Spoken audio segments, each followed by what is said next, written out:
Well, hey there! You're on the internet, it's Shimmertastic Week, and welcome to the Triple N Network, where all you newbie nib nerds can find all the news you'll need. Week and change, because this is a series of ink by Diamine that has 10 inks in it, so it's going to be a week and some. This is number 5 of 10, going through them alphabetically. It's Magical Forest. And actually, my camera's tinting this just a little more on the yellow side. I'll have to go in and correct it in post. Note here if there are problems or etc. But yeah, it's slightly blue, and all throughout it, these tests and everything, I couldn't put my finger on this color because it's an oddly unique kind of green. Finally figured out what it is. It's store-bought tubular frosting green. Nailed it. But yeah, it's an interesting green. Now, this is a series of inks provided by the wonderful, mysterious, the benefactor from Down Under, who initially wanted to be called He Who Shall Not Be Named, which was a nom de plume I much preferred because I'm a dork. But yeah, they provided the entire line of Shimmertastic inks as well as Emerald of Chivor. So if you're appreciating these reviews, send him some gratitude. This is the green of the series. There's only one green. There are several blues. There are some red-like colors. Only one green. And I don't know if this will show up, but you can... Now I'm going to try and turn this very fast to show you the glitter. Is it just me, or is that glitter kind of like a light green? I feel like this is not just silver glitter. I feel like it has some green to it. But I could be wrong. But yeah, Magical Forest is today's ink. Now, the two pens I used were these. This is a JinHao X450. And I love my X450s because they all tend to be pretty broad and pretty wet. And this one definitely usually is. And then for all of these tests, I use some kind of Pilot Metropolitan or Metropolitan derivative. Such as this. This is a Pilot MR. And what's a Pilot MR, you say? I call it the Euro Metro because it takes Standard International, and as you can probably tell, I cannot get all of the glitter out of this damn thing. Or from under the feed, because every single one of these Metros has had a problem that I've come to call glitter pileup. And you can probably still see some of the glitter in the feed. And what is that? Well, the glitter piles up like bumper-to-bumper traffic inside the feed. One bit gets caught, and the next bit caught behind it, stacks up until it ends up looking like this. Yeah, I only took 3 or 4, it was probably 3 photos as I was cleaning out these inks afterwards. They all do that. Every single one. And in the Metro or Metro derivatives. So there's something about this feed system, I guess. Because, I mean, I used 5 different Metropolitans, or like this is a pseudo-Metropolitan because it's made for the European market. They all had the same problem. There is something not working, but with this ink and the glitter and the feeds, and so that is a problem, and we'll see it in the tests. But yeah, so now the thing is, Emerald of Chivor is the Jerbon glittery ink that is green-esque. However, that's more like a deep teal. This is more of a straight green, and so I don't have or know of any inks, at least not for fountain pens, that have this quality, where it is a green, a noticeably green with shimmery glitter in it. So mostly what I tried to match it to were other inks that match this base green color. And I found a couple. Now here's Diamine Ultra Green, which you can see is quite similar. This one's maybe a bit lighter, or that could just be the shading is easier to see without the glitter. Here's Diamine's Woodland Green. Again, very similar. In fact, there's not much of a difference between these two Diamine inks, but anyways. Next up is KWZ's Green number 2, which is maybe a bit lighter, but shades very nicely. This is going to be awesome. I recently got a bottle of this when my parents came back from The Hague, But yeah, this is Ackerman 27. Oh, brace yourselves. Bijzonderwaardigran. Oh god, just shoot me. Anyways, very similar. I'd say maybe this one has just a touch more blue in it, but quite similar. And like I said, Emerald of Chivor is much more of a teal, but it's sort of their pseudo green over there at Gervais. But yeah, this one sort of like a deep teal with gold, and this is green with green or silvery green. But yeah, so those were my comparables. Now brace yourself because I'm going to zoom in. Be patient with me because zooming is dizzying. Yep, okay. Now the one on the left with the little D in the corner, that is the dried sample. This one is the standard one where I put the line of ink and pretty much instantly dunked it in the water. Now, as you might be able to tell, all of this silvery glitter stayed where it was initially. You can see like maybe a couple of dots here and there, but yeah, like 98% of the glitter is down there. And what you might be able to tell is there's this very faint blue color all down through here, but there is a mostly blank patch, and then it goes into like lighter green, darker green until it's almost black right at the edge. Here's where I let it dry, which, yeah, pretty much the only difference is this dot around the glitter got a little darker. Pretty much everything else is the same, so, yeah. And back out. Now, here are my so-called chemical tests. Camera, calm down.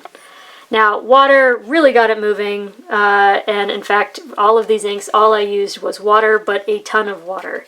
So, if you plan on using these inks regularly and you live in California, think of the poor trees.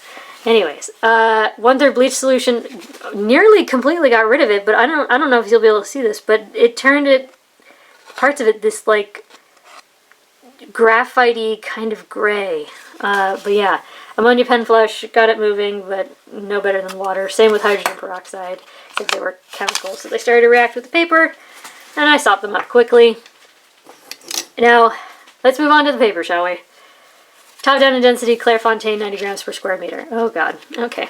Now, I'm going to hold this to the side at a sharp angle so we can get a look at the ink performance without the glitter. And as you can probably see, there is some very nice shading throughout, both in the Japanese medium and the broader, wetter JinHao. We even get sort of a dark outline around the wettest parts, which is kind of nice. Now, these inks do tend to have longer dry times because of the particulates, but also because all of these inks, the base color, so in this case the green component, is very wet flowing. And then on top of that you've got the particulates, and for the most part these inks tend to be fairly well saturated, and fairly well saturated inks tend to take longer to dry anyway. So we are going to have longer dry times. But yeah, that Japanese medium took 14 seconds. Broad and wet JinHao took 32. And honestly, as I say here, it's actually hard to read at times, because at some angles it is just silver. It is just silver. And that is, since silver is kind of light, it's kind of hard to read. So yeah, holy moly. Dry times are slow, dries on the nib very quickly. No bleed, no feather, no spread, no echo, no sheen. Very well behaved in that regard. But here's something I wasn't expecting. More of it remained than I thought, and in fact, a bit of this reacted with the paper. So some of it is almost aggressively staying, and I don't know why. But yeah, so that was weird. Next up is Fabriano Eco Qua. It's an 85 gram per square meter paper. It's probably my favorite to write on. Japanese medium took 16 seconds to dry. Broader, wetter JinHao took 32. Again, we can see some lovely shading. Again, we can see some of a dark halo around the wettest parts. We see it in both pens. Writing is very nice. Yeah, so here, I may have a seizure, because it is just, sometimes from some angles, it is just silver. Just silver. And it's kind of intense. But, yeah, there's no bleed, no feather, no spread, no echo, no sheen. Well behaved in that regard. And once again, more remained than I would have thought. This bottom bit is almost legible. But again, that's the X450. Same with the downstrokes and the larger dots. So I don't know, maybe the more you put down, the more remains. Next up is Rhodia, 80 grams per square meter. Where again, you know, when we're at an angle where we don't really see the glitter. Lovely shading. Again, we definitely get that dark halo around the wettest parts. The Japanese medium took 16 seconds. The broader, wetter JinHao took 33, and that smear went right off the page. It's very nice. It really is store-bought cake frosting green. And the camera is turning it more of a yellowy green than a blue green, so I am going to adjust in post, but yeah. The glitter will smear out even after it's dry. And so there is glitter. Okay, it's hard to see because it's a little bit evenly distributed, but it is shimmery all over the back of this page, over the back of this page, over the back of this page. You are going to get, and in fact, just from doing these reviews today, and I've only gone through 5 of 10, I am glittery. And it never really comes out. Anyway, so, again, water test did better than I thought it would. Ugh, needed some water, sorry. Yeah, just, I don't know, I wasn't expecting this much, and yet it's still kind of patchy. Like, you see how the W for the X450 is just gone? I don't know. Yeah, it's something kind of odd about this ink. Now, next up is Tomoe River paper, and this is a cream paper. But this paper is known for drawing out shading and sheen and dry times and echo. And we kind of got all of that. Sorry. This Japanese medium took 24 seconds to dry. The broader, wetter JinHao took 48, and it went clear off the page. In fact, this medium just made it off the page. But here, again, we can see wonderful shading in both pens. We can see the dark outline around the wettest parts in the scrubby, and I wasn't sure if that was sheen. It's not, it's just dark. I feel like, I don't know, maybe if I laid it on with a paintbrush, maybe I'd get sheen, but I didn't want to risk it. And again, it's just sheen for days. And yet, when we look at this, at the MR, the Japanese medium, you can see that the sheen is getting a little patchy, or not the sheen, the glitter is getting a little patchy. You see how the bottom of the X is shimmery, but not the top. Part of the O, part of the B. We're starting to see more of that glitter pile-up effect.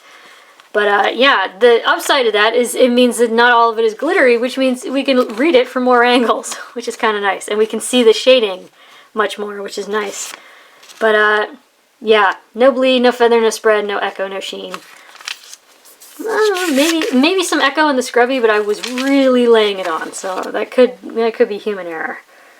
Now, this paper loves to let ink slide away when you add more water, and here it kind of didn't. It did dye the page just a tiny bit. That medium is really gone, but I'd say like half of a letter each is barely visible from that X450. And honestly, I was not expecting that much.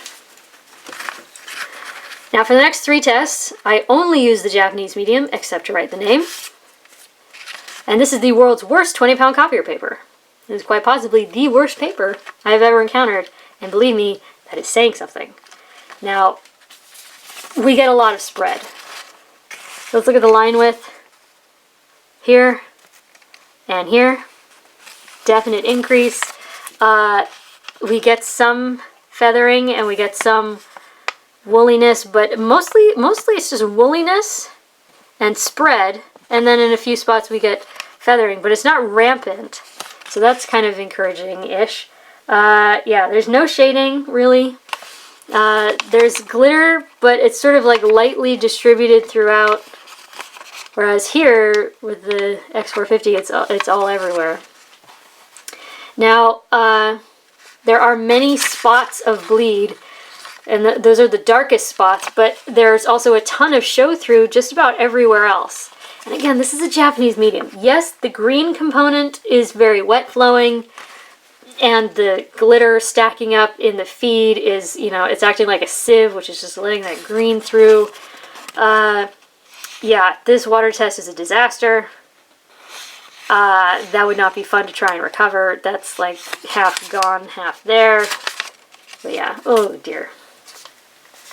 Now, next up is a Mead-like paper. Oh god, I keep knocking the camera. I apologize. But yeah, this stuff, I ran out of actual Mead and I found an old spiral notebook for a Staples off-brand.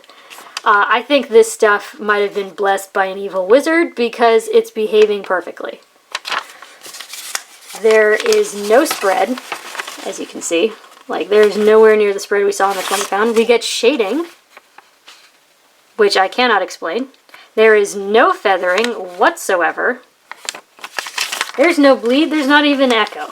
So, yeah, that's weird. And then the water test, the paper behaved like a premium paper, where it pretty much all washed away except for a few spots. So, yeah. Now, lastly is Moleskine, which I hate, because it's terrible paper and they make you pay a lot of money for it. And we pretty much see what we pay for here. It's ugly, it feathered, it exploded, it spread, it's a disaster, it's hideous. You can see the pulp that they mashed into the paper. Oh, I forgot to say. So on the 20 pound, it took 2 seconds to dry. On the Dark Wizard Blessed Mead-like paper, it took 8. Here it took 5, even though it obviously soaked in because you can see this is it's a mess. Yeah, you can read that from the back, and it made a mess of the page below. I hate Moleskine. So, yeah, there you go. There's Diamine Shimmertastic Magical Forest. It's the green of the series. None of these inks are my jam. They're not my deal, but I'm here for you people. So if this is your thing, and if you've been like waiting for like an actual, you know, like legit green shimmery thing, check it out. Be careful though with pilot entry level pens. You know, like the standard, like the Knight or the Metropolitan or the Plumix or, you know, the Prera, you know, the ones that have the same like interchangeable feed and nib system. I have had the absolute opposite of luck with this stuff, but yeah, with those pens. It's a fascinating green. It's, yeah, it's frosting colored. But yeah, so there you go for your consideration from the Triple N Network. If you liked the video, please give it a thumbs up. If you'd like to see more, please subscribe to the channel. And thanks for watching. Bye.